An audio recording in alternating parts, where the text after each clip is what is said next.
महाराष्ट्र की सियासत में एक बार फिर शब्दों की तलवारें खींच चुकी है और बयानबाजी ने राजनीति की पूरी फिजा को गर्म कर दिया है। एक बयान, एक समर्थन और उस पर ताबड़तोड़ पलटवार, इस पूरे घटनाक्रम ने सत्ता और विपक्ष को आमने सामने ला खड़ा किया है। एआईएमआईएम के पार्षद शहर शेख के महाराष्ट्र को हरा करने वाले बयान ने जिस विवाद को जन्म दिया वह अब सिर्फ एक राजनीतिक प्रक्रिया नहीं रहा, बल्कि पहचान, इतिहास और विचारधारा की जंग बन चुका है। शहर शेख के बयान को जब एआईएमआईएम के महाराष्ट्र अध्यक्ष इम्तियाज जलील का खुला समर्थन मिला तो राजनीतिक गलियारों में भूचाल आ गया।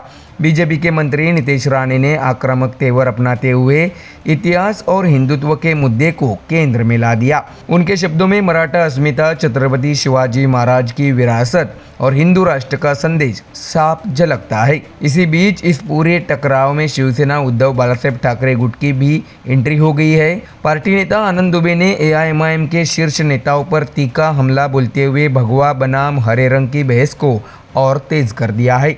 नतीजा ये है कि महाराष्ट्र की राजनीति अब मुद्दों से ज़्यादा प्रतीकों, रंगों और इतिहास के इर्द गिर्द घूमती नजर आ रही है।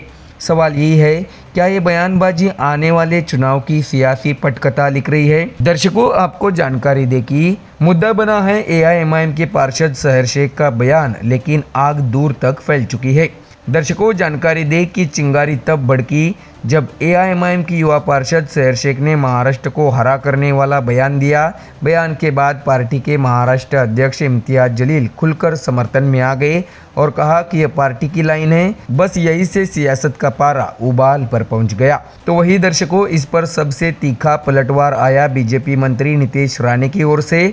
शब्दों में तल्खी थी, लहजा आक्रामक और निशाना सीधा।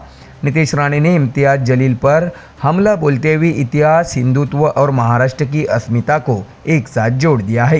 नीतीश राणे ने कहा है कि जिन शासकों ने कभी महाराष्ट्र को हरा करने का सपना देखा था, उन्हें इसी धरती पर परास्त किया गया। उन्होंने छत्रपति शिवाजी महाराज और छत्रपति संभाजी महाराज का जिक्र करते हुए इसे मराठा स्वाभिमान से भी जोड़ा। मंत्री का कहना था कि जो लोग इतिहास भूल जाते हैं, उन्हें इतिहास ही जवाब देता है। यही नहीं, हिंदू राष्ट्र को लेकर भी नीतीश राणे ने बेहद सख्त संदेश दिया है।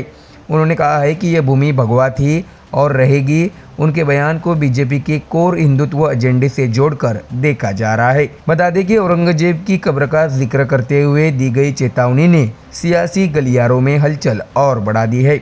इस बयानबाजी ने एआईएमआईएम और बीजेपी के बीच टकराव को खुली सियासी जंग में बदल दिया है।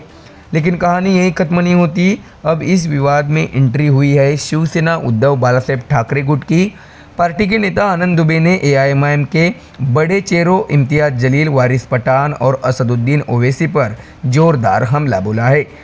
दर्शकों, आपको ये भी जानकारी दे कि आनंद दुबे ने कहा है कि भारत कभी झुका नहीं, न कल झुका था, न आज झुकेगा। उन्होंने हरी सोच शब्द का इस्तेमाल करते हुए इसे कट्टरता से जोड़ दिया। उनके मुताबिक देश हरियाली, पर्यावरण और कृषि के हरे रंग से कभी विरोध नहीं करता, लेकिन कट्टर सोच के प्रतीक के रूप में हरे रंग को स्वीकार नहीं किया जा सकता।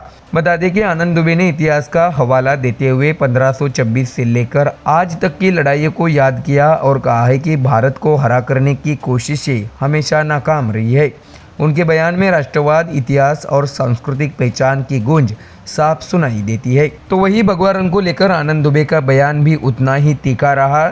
उन्होंने कहा है कि भगवा सिर्फ रंग नहीं, बल्कि त्याग, पराक्रम और सनातन परंपरा का प्रतीक है। उनके मुताबिक भारत छत्रपति शिवाजी महाराज, महाराणा प्रताप और पृथ्वीराज चौहान की विरासत वाला देश है, जहाँ भगवा अतीत, वर्तमान और भविष्य तीनों में रहेगा।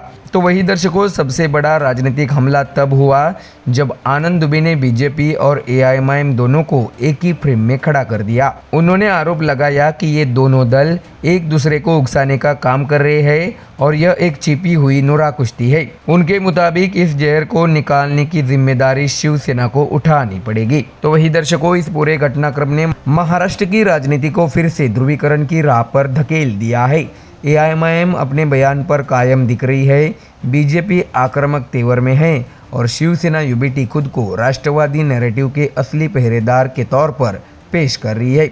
सवाल यही है, क्या ये बयानबाजी सिर्फ सियासी शोर है या आने वाले चुनाव का ट्रेलर? क्या रंगों की यह लड़ाई वोटों में बदलेगी और क्या महाराष्ट्र की राजनीति अब मुद्दों से ज्यादा प्रतीकों के सहारे लड़ी जाएगी? ऐसे में फिलहाल इतना साफ है कि सर शेख के एक बयान ने महाराष्ट्र की राजनीति में ऐसी आग लगा दी है जो जल्द बुझती नजर नहीं आ रही है। तो दर्शकों, फिलहाल इस खबर में इतना ही। देश और दुनिया की बाकी और खबरें जानने के लिए जुड़े रहिए हमारे चैनल MDR न्यूज के साथ। धन्यवाद।